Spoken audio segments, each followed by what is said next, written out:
Yeah, obviously not the way we wanted to end the season, but overall, a big step in the right direction.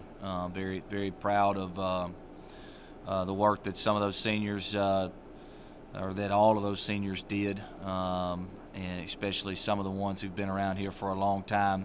They mean a great deal to not only this program, but me and my family personally, and just very proud for those guys to kind of get that feeling that they accomplished something, or at least kind of cemented that first block in the process. And I think that they've left quite a roadmap for the guys coming through here. And obviously that's our focus now. That's the staff. We're about to have a staff meeting here in just a minute to start kind of honing in on midterm recruiting and recruiting in general, and start honing in on all the things that we need to get better at from a team standpoint, off-season conditioning, and all of those things, so that 2019 starts right now. So and I'm super excited to get started for this next year, this next season, and these new guys that we have coming back, because we've got an awful lot of them coming back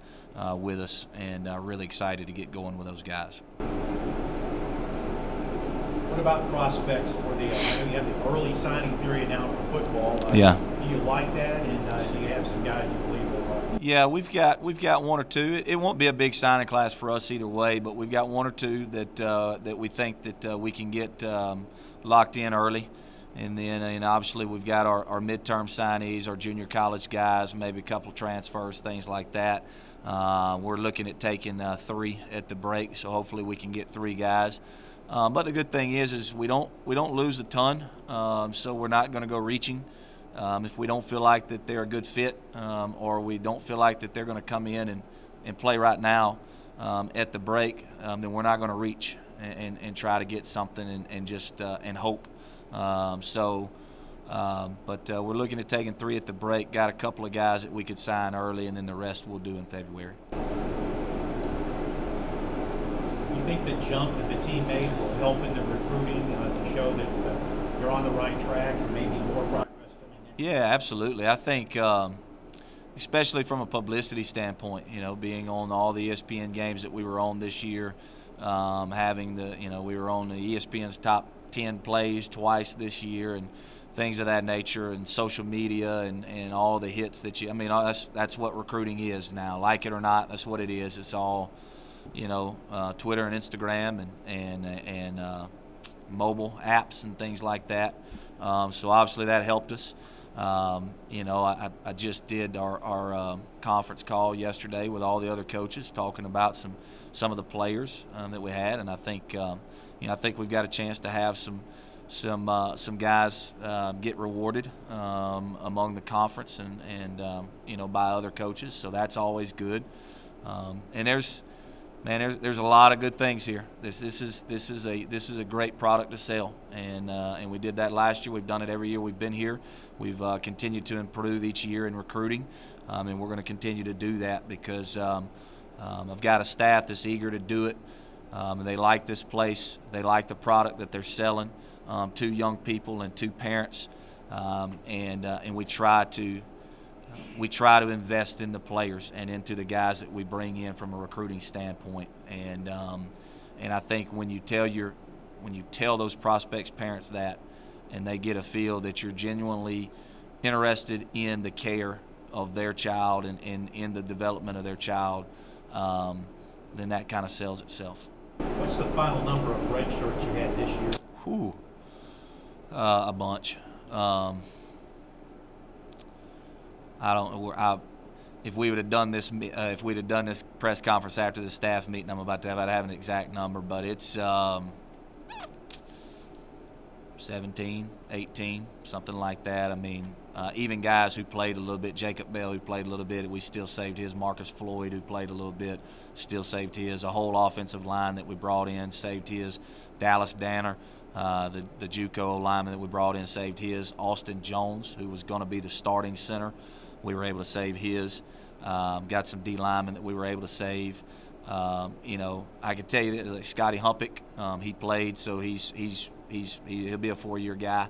Armani Hayes, he played, so probably be a little bit easier for me to tell you the guys that won't, because we've got a huge number. That's one thing that I am very, very proud of with the staff and how we did the personnel throughout the year, how we went about that. We were very cognizant of giving those guys that year back, and I think that's going to pay huge dividends in the future.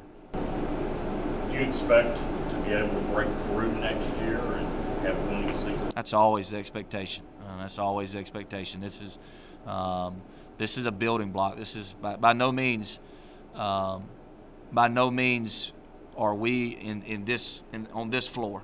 Anybody in my offices, by no means are we walking around with our chest poked out like we've done something or we've arrived, because we haven't. There's a lot of games on that schedule that we let slip away, that we lost. We didn't get beat, we lost.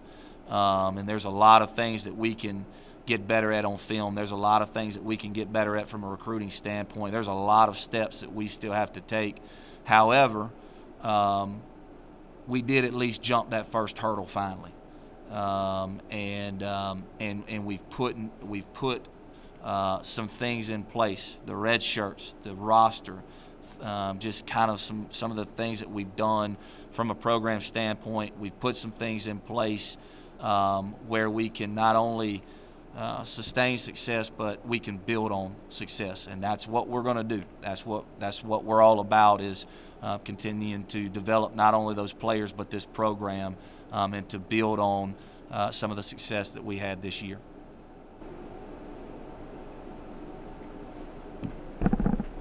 All good? Coach, talk a little bit about your seniors real quick and just what they bring to the program. Oh, I mean,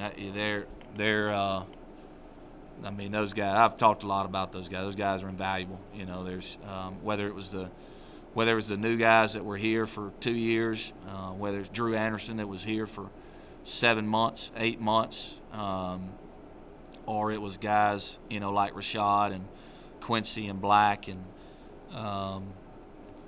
Silas. Who else am I missing in that group that's been around forever? You know, just all of those guys have a stake in this. They have a piece of this. They're investors into this, and they're investors into that development that I just talked about, and into the processes of getting this program back to where it needs to be, to where it was in the late 90s. All of those guys are heavily invested in that process, and they're going to continue to be. They're going to always be welcome through these doors, because they are the reason for the success that we had this season. It would have been very, very easy for lesser people to come into the season, go 0-3 in your first games, and kind of shut down and go, man, here we go again. Because I think there were a lot of folks that wanted to see us do that, and almost thought the same way. But these guys never bought into that.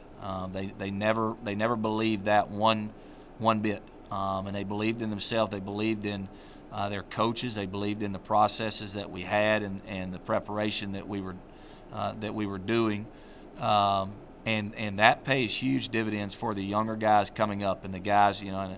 And I made this analogy. It's like when you're on the beach, and I won't ever forget this. When I was little, we would go to the beach, and my dad would walk down the beach, and me and my brother, where do you think we were? We were right behind him. What do you think we were trying to do? We were trying to step in his footsteps, and we would jump. His strides were so much bigger than ours, but we would try. We would give that extra effort to try to put our foot in his footstep. That's what these guys are doing. That's what Quincy Williams has done. That's what Rashad and Black and Drew and Schuler and Silas and Kumon Woods and Kenny Wooten, and Chris White and J.R. Burns and who am I forgetting here? Jordan Tyler, Nolan Nichols. You know, that's what all of these guys are doing is they've been walking in that sand. And the cool thing about it is their footsteps led all of these younger guys on the right path. It didn't lead them into shark-infested waters, and that's what I'm most proud about by these seniors is that role that they took, that leadership role that they took, how they did it, and the things that they showed this younger group. And I'm also proud of this younger group because we've got a lot. Anytime you got leaders, you have to have followers. And we had a lot of good followers that now it's their turn to become those leaders. And that's what we're going to do when I take the seniors. We always do a dinner with those guys after the season. And I'm going to give those guys the opportunity, and this is the first year we've done it. Me and JC, our strength coach, were talking about it. We're going to give those guys the opportunity to vote on who they think of the younger guys should be the ones that we put in leadership roles throughout the all season, because that's ultimately who knows best is those players, and we're going to ask their advice, and we're going to heed their advice, and we're going to take their advice going into the all season. We're going to put some of these younger guys who they think can excel in those roles. We're going to put them in those roles and see how they do, and it's going to be a really, really fun process.